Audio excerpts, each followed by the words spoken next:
Now at 9, the Peoria Tribe begins construction on a 35,000 square foot greenhouse facility. We take you to the groundbreaking. As election season nears, campaign signs from all parties are being vandalized or stolen. I'm Samantha Walker, and I'll have that story coming up. And we find out why our traditional fall colors may look a little different this year. The 4 states' most watched news starts now. Authorities identify skeletal remains found in Wilson County, Kansas, and arrest a Neodesha man for murder in the case. This is KOAM News at 9 on Fox 14. I'm Tanya Bach. Authorities arrested Joseph Ferraro on a warrant for first-degree murder. The arrest came this afternoon in Broken Arrow, Oklahoma. Now, last Tuesday morning, Neodesha police found skeletal remains in a pasture on Ottawa Road in Wilson County. They called in the sheriff's office and the KBI to help investigate. Also today, the KBI is identifying the victim as Levi Ellis, also of Neodesha. The cause of death has not been released. Ferraro is currently in the Tulsa County Jail awaiting extradition. Today, the Peoria Tribe in Miami held a groundbreaking for their new 35,000 square foot greenhouse. KOAM's Melissa Alexis takes us there. Everything will be picked fresh, so it'll have the highest nutrient content possible by the time it makes it out to all the people. Construction will be underway for the Peoria Tribe's new greenhouse this fall, a project that's been in the making for a while. You know, this feels like something I've been working for, the culmination of my education and my work experience to be able to do this. The greenhouse will grow lettuce, bell peppers, strawberries, and more. One of the driving forces of the creation of the greenhouse is food sovereignty for the tribe. This greenhouse will be providing for the child care programs, the elder care programs.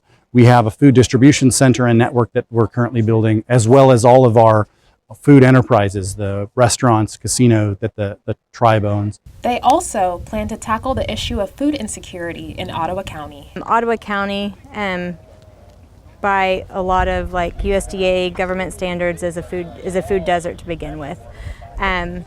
So to be able to have a high quality food in an area that needs it the most, it just means everything to me. They're looking forward to the greenhouse providing more job opportunities for the tribal community. We're hoping to educate community members and train people to work with us and either work for us or find jobs, in and out of the community in the horticulture greenhouse industry. We're going to have the opportunity to bring apprenticeships in to teach people how to work in greenhouses. We'll be able to have the ability to teach people how to plant and harvest their own food. One of their goals is to provide the community with locally grown foods. Reporting in Miami, Melissa Alexis, KOAM News.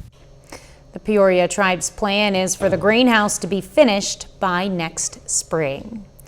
Joplin and Redding's mill crews responded to a fire late Monday night. It happened just before midnight. A trailer on fire at the Love's Travel Stop on exit 4 along I-44.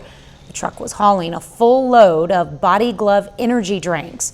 The driver pulled the trailer to the front of the parking lot and unhooked it as flames began to overtake the trailer. Officials believe the brake lines started the fire. Firefighters had it under control in about 15 minutes, but the blaze destroyed the trailer and its contents. No one was injured. Campaign signs are a popular part of election season. They're found in voters' yards, on the side of the road, and on billboards. And yesterday, we told you there have been reports of these signs vandalized or even stolen in southwest Missouri. As KOAM's Samantha Walker shows us, it's a problem in southeast Kansas as well. Every election I've ever paid attention to, there have always been thefts of signs or vandalizing of signs or different, destruction one way or another. And it's something that we never want to see, and it's certainly not the right way to get your opinion across. Campaign signs from all parties are now being targeted. Behind me is just one example. It's a Harris Wall sign that was slashed down the middle and has now been taped back up. Many local Democratic parties are now using the slogan, "You can take our signs, but not our votes," as a response to the vandalism and thefts. I don't know if they think they're silencing something. We have plenty of signs. We've been replacing all of them that have been taken down, so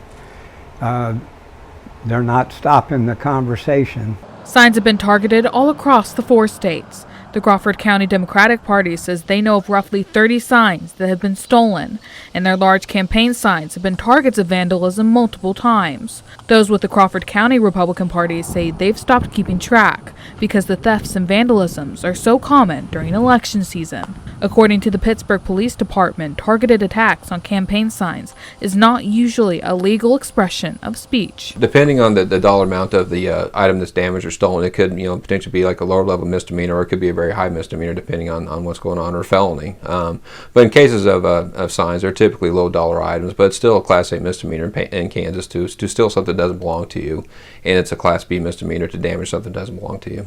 Political groups say they believe there are more constructive ways to support your candidate or express your discontent with others. I mean, there are candidate forums, people can get involved, but stealing signs doesn't really accomplish much. The right way to do that is to make contact with your political party and help them out. We want to do things like voter registration drives and phone drives and even prepping envelopes for mailers. Any number of things, but the last thing that's going to be productive is to vandalize somebody's sign or steal it. That's literally not going to accomplish anything except make you look bad. Reporting in Pittsburgh, Samantha Walker, KOAM News. Political organizations and the Pittsburgh Police Department recommend keeping campaign signs in view of security or doorbell cameras if possible. This will make it easier to see and identify those vandalizing and stealing the signs. Well, coming up, the Joplin Public Library has a brand new story to tell. But first, doctors say fall is the time for people to get up to date on their flu and COVID-19 vaccines. Coming up, medical experts discuss how to address vaccine hesitancy. If you haven't received an updated flu and COVID-19 vaccine this year, the Centers for Disease Control and Prevention is urging you to do so. Fox News' Sean Langill takes a closer look at what's keeping some people from getting the jabs. As the nation descends deeper into autumn, the CDC is still reminding folks that it's the perfect time to roll up their sleeves. If you are over 6 months old, then you should get an updated COVID vaccine and an updated flu vaccine. So that is pretty straightforward. Because the flu and COVID-19 viruses mutate over time, doctors say getting updated shots can help ward off serious symptoms and hospitalizations. Besides being able to get the flu and COVID-19 shots at the same time, doctors discuss other vaccine misinformation. The flu shot cannot give you influenza. There is no live virus in the flu vaccination, so it's impossible to get the flu from the flu vaccine. Still, a recent survey from The Ohio State University Wexner Medical Center reveals about 45% of Americans haven't gotten or don't plan on getting a flu shot this year. Doctors cite ongoing vaccine fatigue and hesitancy. I think a lot of people think vaccine hesitancy just means opting out of all vaccines, but that's not the case. It can really be a spectrum between outright refusal of all vaccines to delaying or declining one or more vaccines. Amanda Bradshaw of the University of Mississippi says anti-vaccine messages have been growing on social media since 2020. She describes the need for campaigns to address the many health, social, regional, and religious stances people may have that keep them from getting vaccinated. Really, the answer is a multi-pronged integrated marketing communications campaign. Besides doctors telling patients it's okay, Bradshaw also urges more parents with positive vaccine experiences to encourage others to get their kids the shots. Sean Langill, Fox News. Well, new research finds combining time-restricted eating with standard nutrition counseling results in greater blood sugar control and fat loss than nutrition counseling alone. Now, researchers in San Diego looked at people with metabolic syndrome. They found that the group whose eating was restricted to an 8 to 10 hour daily window not only lost more weight, but a higher proportion of the weight loss was from fat. That suggests the intervention likely poses a lower risk of muscle loss. For breast cancer patients who've had a mastectomy, a large new study finds shortening the course of radiation therapy ahead of breast reconstruction is safe and effective. Researchers at the University of Utah found cutting the treatments by nearly half, from 25 to 16 doses, did not increase complications nor lead to a higher rate of cancer reoccurrence. Older adults who experience a fall face a higher risk of dementia within a year. And that's according to a new study. Researchers from Brigham and Women's Hospital in Massachusetts say the increased risk is 21%. They add that the link between falls and dementia appears to be a two-way street, with cognitive decline increasing the likelihood of falls and the trauma of the falls accelerating the progression of dementia. Well, Doug is next with a complete look at your forecast, and Pitt State football is joined by a few other MIAA teams in this week's top 25 rankings. John Dales has that story and more later in sports. A Carthage member of a movement called Don't Mess With Our Kids wants Missourians to vote against Amendment 3, saying it will demoralize children.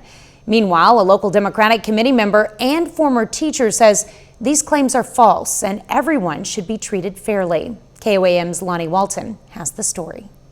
Concerned that the children in our nation are being sexualized right now. We're concerned that in the schools and in the libraries they're being indoctrinated right now.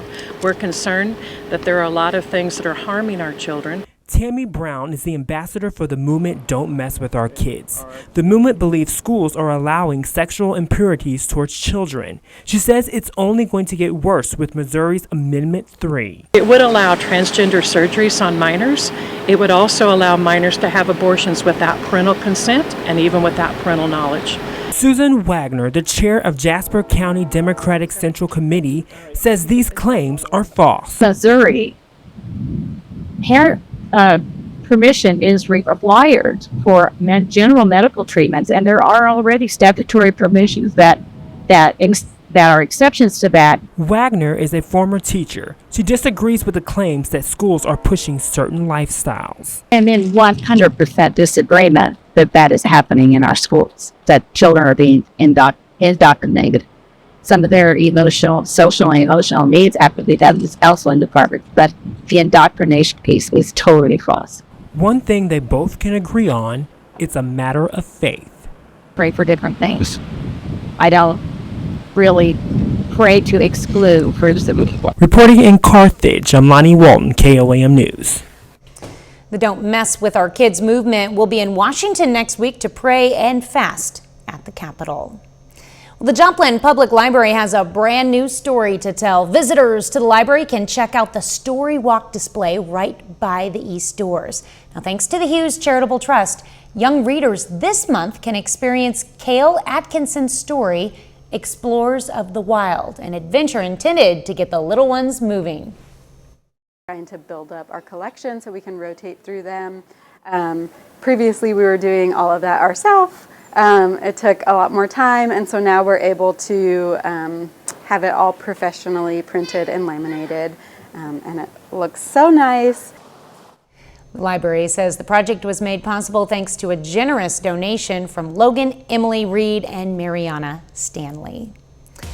Missouri Southern gets into the homecoming spirit with a petting's due. That's next. Thanks, Doug. October has arrived, and that means it's time for all things spooky. From pumpkin patches to thrilling spook houses, this season is always packed with fun in the 4 states. And we've put together a list of these, as well as dozens of trunk-or-treat events perfect for your little monsters. To explore all the details, just scan the QR code on your screen or visit koamnewsnow.com/events and get ready for a month full of autumn adventures. Well, coming up, alarming new developments in the Middle East. Iran unleashes a massive ballistic missile attack on Israel. I'm Rebecca Castor in Washington. I'll have the latest coming up. The Lions are celebrating homecoming week and have invited the community to join them. Today marked day 2 of the week-long celebration, complete with food trucks and a petting zoo. I like to just do fun events all around the year, and it's just something to bring more student attraction. And like we're a big commuter college, so it's like something fun for all of our residents and then the commuters that have a little break between classes, and they can come out to a petting zoo or just a different event we hold. Well, the theme for day 2 was two-stepping. The theme for this year's homecoming parade is Wild West, which takes place this Saturday at 10 a.m. 30 more minutes of news, weather, and sports is coming your way. Iran launches a barrage of missiles towards Israel, and we'll have the latest. Plus, thousands of dock workers are on strike, causing major disruptions at ports on the East and Gulf Coast. You're watching the 4 states' most watched news. This is KOAM News at 9 on Fox 14. I'm Tanya Bach. Alarming new developments from the Middle East as the situation there gets worse.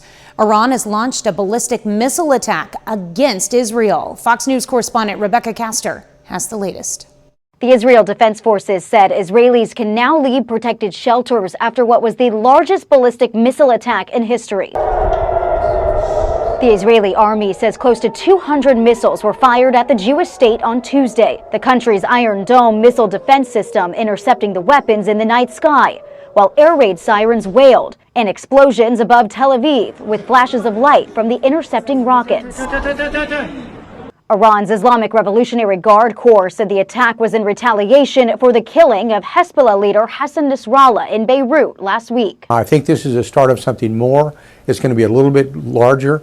And I think you have to expect that the Israelis will respond in a very forceful manner. The barrage of missiles from Iran comes a day after Israeli forces began ground operations in Lebanon. Israeli forces are trying to rid southern Lebanon of Hezbollah, so some 60,000 Israelis can go back to their homes near the border. We are declassifying a series of IDF operations conducted since the beginning of the war, aimed at dismantling Hezbollah's terrorist infrastructure and capabilities. Nearly 24 Lebanese border communities have been ordered by Israel to evacuate. The White House says President Biden has directed the U.S. military to aid Israel's defense against Iranian attacks and shoot down any missiles targeting the country.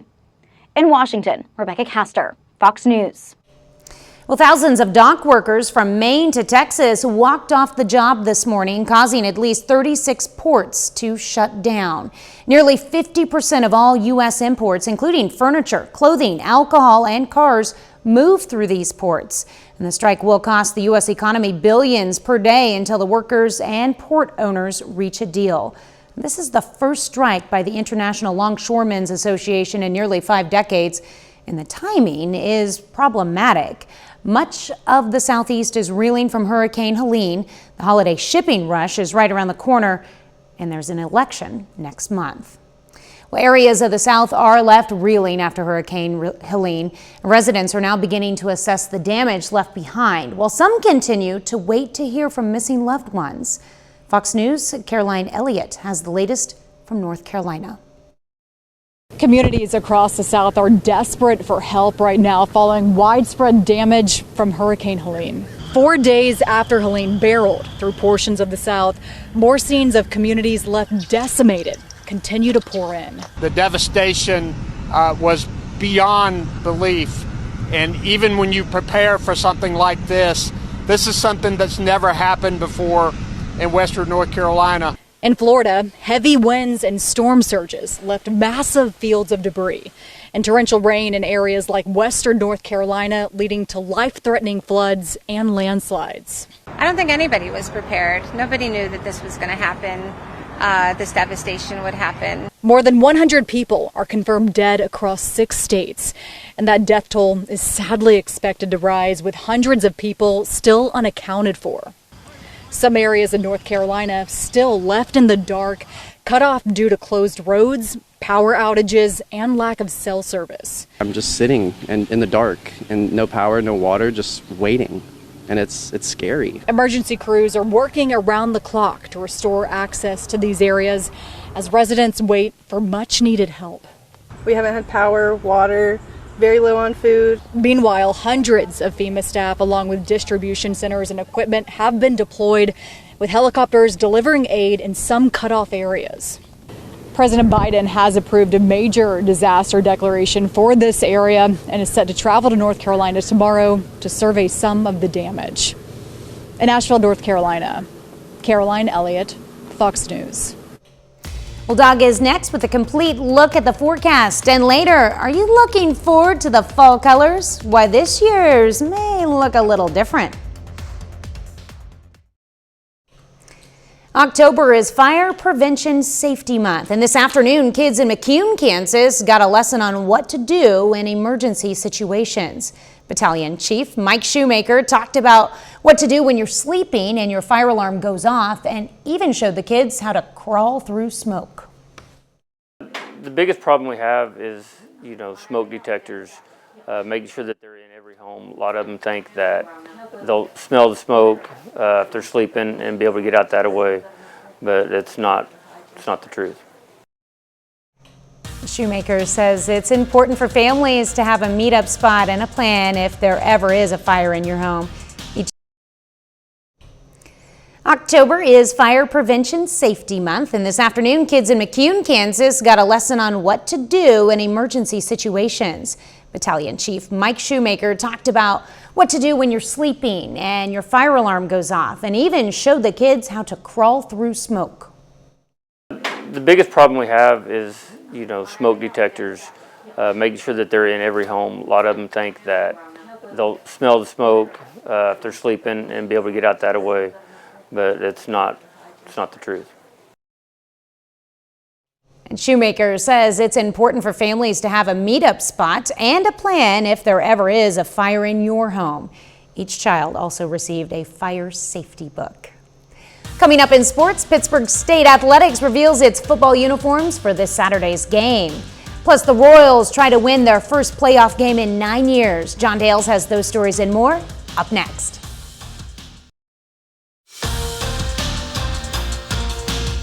The college golf season continues along this afternoon, and for the second time in as many weeks, the Missouri Southern men are in action. Just last week, they hosted the MSSU Fall Invite, and today they wrap up play at the Battle for the Belt in Hot Springs, Arkansas. 15 teams from all across Division II compete over the past 3 days. Henderson State is the host for the event and the champion. The Reddies take first place with a combined total of 10 under par through the 3-day tournament. Missouri Southern finishes tied for 11th place at 34 over par. Lions' best round came on day 1. That's where they shot 6 over. Here's a look at the individual leaderboard. 2 players finished tied for first at 7 under. Then there's a 3-way tie for third, which includes 2 players from Henderson State. Ben Markman leads the way for the Lions. He finishes a team-best 30th place at 5 over. Connor Goins and Blake Heimberger not too far behind, though. They finish at 8 and 9 over par, respectively. Southern back at it in St. Joseph next week. Well, Pittsburgh State Athletics unveils the uniforms it will wear for this Saturday's home football game against Missouri Western. The Gorillas will wear red jerseys with white helmets and white pants. That combo for the first time this season. The Pittsburgh State Athletics 2024 Hall of Fame class will be honored at halftime of that contest. Well, the Gorilla football team should be well rested on Saturday. They had last week off. That's one of their 2 bye weeks this season. And with no game, Pittsburgh State remains at the same spot in the top 25 rankings. Gorillas stay at the number 10 team in the country. They're joined by 3 other members of the MIAA in the top 20. Central Missouri, number 12 in the nation, after beating Nebraska Kearney by 1 point on Saturday.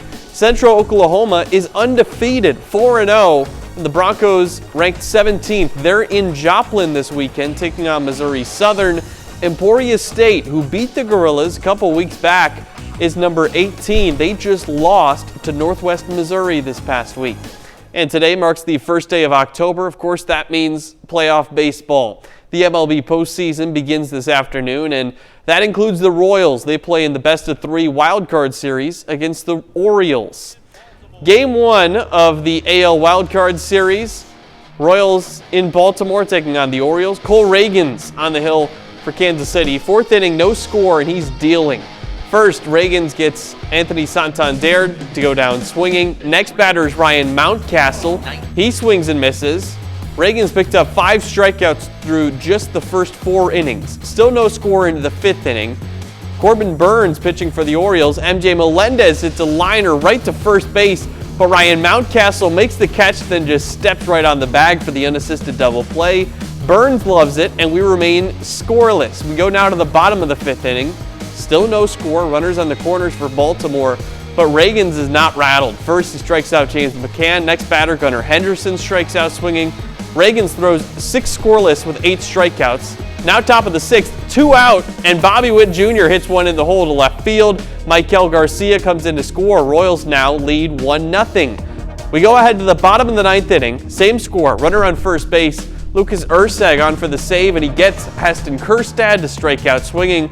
Royals take game 1 of the best of 3, 1-0 the final score. They try to finish off the Orioles tomorrow in game 2. So the Royals have 2 chances to get that win and move on to the ALDS. However, both of those would be in Baltimore. Okay, so it's not like absolutely pertinent that they win their next one, but it would be very helpful. Yes, if they win their next one, they move on. If they win the one after that, they move on. But if they lose both, they're eliminated. All right, we're back with more news after this. Well, people always look forward to the fall colors after we wrap up the summer season, especially in Southwest Missouri. But as Nick Kelly tells us, this year's colors might look a little different. Unlike our blistering hot summers we saw back in 2022 and 2023, this summer was kinder to the Ozarks. June was warmer than normal, followed by a below-average July. While both months had above-normal rainfall, we trended drier and warmer toward the end of the season. Kay Frazier, a nursery general manager, says that's playing a role in how the fall colors will change. If we have a moderate summer, we had a wet spring, we have a moderate summer, it's the amount of moisture in the soil does play a role in it. Frazier says it's not the only thing impacting the colors this year. Along with shorter daylight hours cutting off chlorophyll in the leaves, different soil moisture and minerals through the area will work with the pigments in the leaves to change colors. Based on how dry we've been getting since August, Frazier is expecting some changing color this season, some happening faster than others. So I think you're going to see spotty color. I think some areas will have more color than other areas are. Typically when we're really dry like we have been, often that makes the trees just start to change color and then they pretty quickly go to yellow and brown. For those in southern Missouri and northern Arkansas with just enough soil moisture to work with, you could see the peak of the color change by the week of October 28th. For the rest of the Ozarks, the peak should happen by the week of November 4th. No matter how the color comes and goes this season, Frazier wants everyone to take it in if they see it. If you're fortunate enough to find those photo picture perfect spots, then you're a lucky person. And you got to enjoy, that's what life's about. You got to take the things that you can and enjoy them while they're there. Well, if you're fortunate enough to snap some great photos of this year's leaves, make sure to share them on social media with your family and friends. Well, Nightmare on Elm Street celebrates its 40th anniversary. Coming up, we sit down with the original Freddy Krueger about the making of the film. The horror classic, A Nightmare on Elm Street, is marking its 40th anniversary this year, complete with a special Ultra HD release. And we spoke with stars Robert Englund and Heather Langenkamp about the making of the movie, as well as whether they'd join if the franchise were to return. Here's Fox's Ashley Dvorkin. It's been 40 years since Freddy Krueger started haunting dreams. As A Nightmare on Elm Street marks this movie milestone, stars Robert Englund and Heather Langenkamp reminisced about their first day on set. I have a feeling it was the day we did with Johnny and Amanda, where we have the party at Amanda's house, and just getting to know Johnny and Amanda, just all the downtime that you have in a scene like that. We really forged our friendships in that scene. I had been in the makeup chair for weeks prior to principal photography, and when I finally got to the set, I think it was just a single shot of me walking on a catwalk, and I had luckily found the posture, and the posture aided my walk, so I wasn't always walking straight at the camera. I would sometimes favor one shoulder and cross my feet when I walked, which was sort of cat-like, almost like a predator. It was just one of those things that, as an actor, you go, yeah, this feels right, because I'm not real. I'm in a dream. Should the franchise return, would you each be up for joining in some way? I think both of us, we appreciate and respect this series so much that it would have to be, of course, the right project, and there's a place for us in those, I think, perhaps. I think the most popular is Nightmare on Elm Street 3, Dream Warriors. And if they reboot that, I would love to be invited to do a cameo as perhaps one of the doctors that doesn't really, he's kind of cynical and doesn't believe that all those kids are having a collective nightmare about this guy, Fred Krueger. A Nightmare on Elm Street is now available for the first time in 4K Ultra HD digitally and physical October 15th. In Hollywood, Ashley Dvorkin, Fox News. Creepy. That's our time for tonight. Thanks for joining us. We're going to leave you with drone video of a newborn calf born to an endangered orca population in the Pacific Northwest. Have a great night and an even better tomorrow.